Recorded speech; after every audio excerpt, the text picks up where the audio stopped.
The long-term transformations, and there are different dimensions we can look at.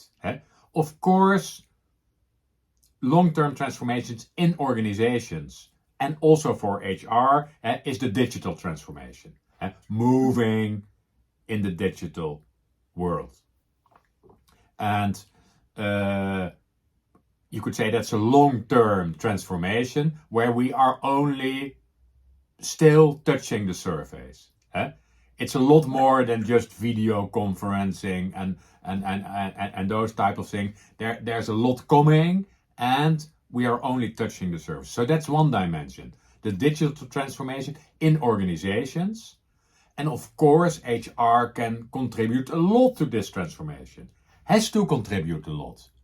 Not only in their own tools and processes, but also contributing to, for example, new skill sets that are needed. To go through this transformation, many organizations need different type of skill sets. Much more to say, but that's only one dimension. There are other transformations going on that we have to keep an eye on. Another transformation is, you could call that the leadership transformation. Where the leadership transformation is about from the traditional hierarchical leadership view on leadership, the leaders at the top and the leaders who have to give us direction, to more dispersed or distributed leadership. That's a long-term transformation where we are only at the beginning. And partly, unfortunately, maybe in the COVID situation, we have been pushed back. Because you hear the cry for, we need strong leaders in organizations and we need strong leaders in countries. Well, no. We need more distributed leadership, and we need people to take their ownership, and we need, well, again, lots more to say, but this is a long-term transformation where HR can contribute a lot. What does that mean?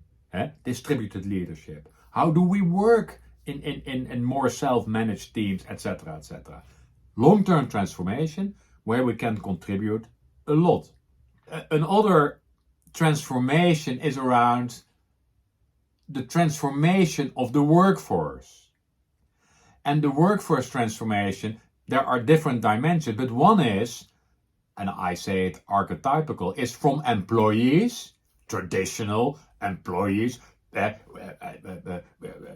are on the payroll and we can determine what the employees do, etc., etc. We know that traditional view, which is already partly gone, to more equality, employees that are also important, and employees that are more creators. So from employees to creators.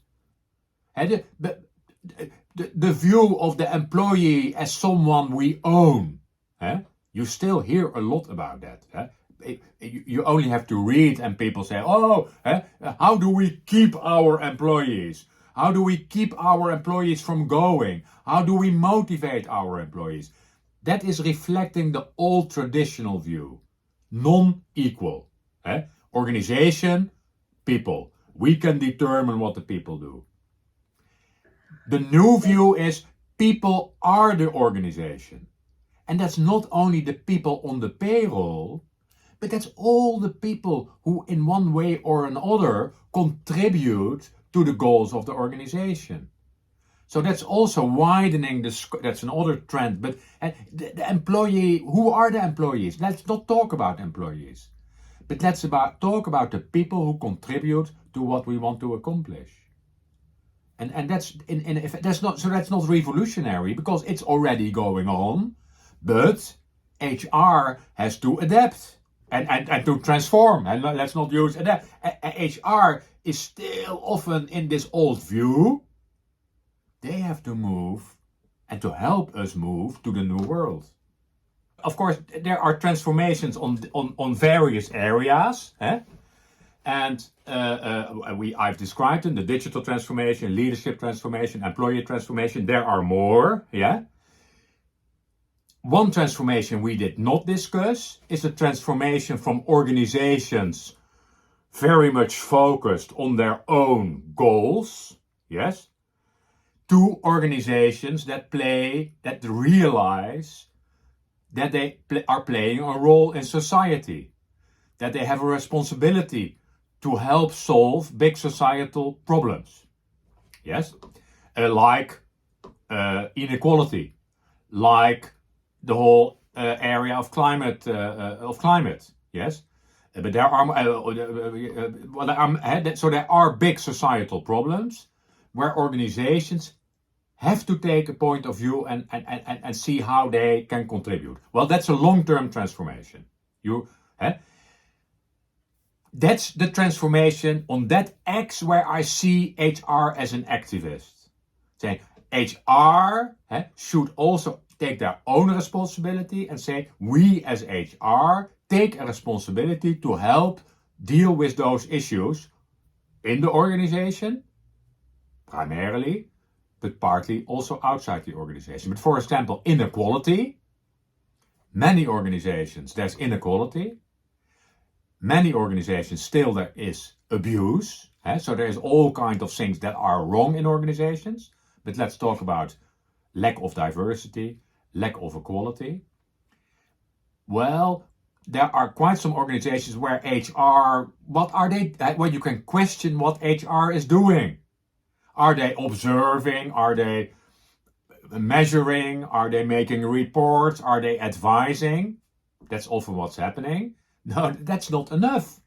They should take a more activist role, say, we take responsibility.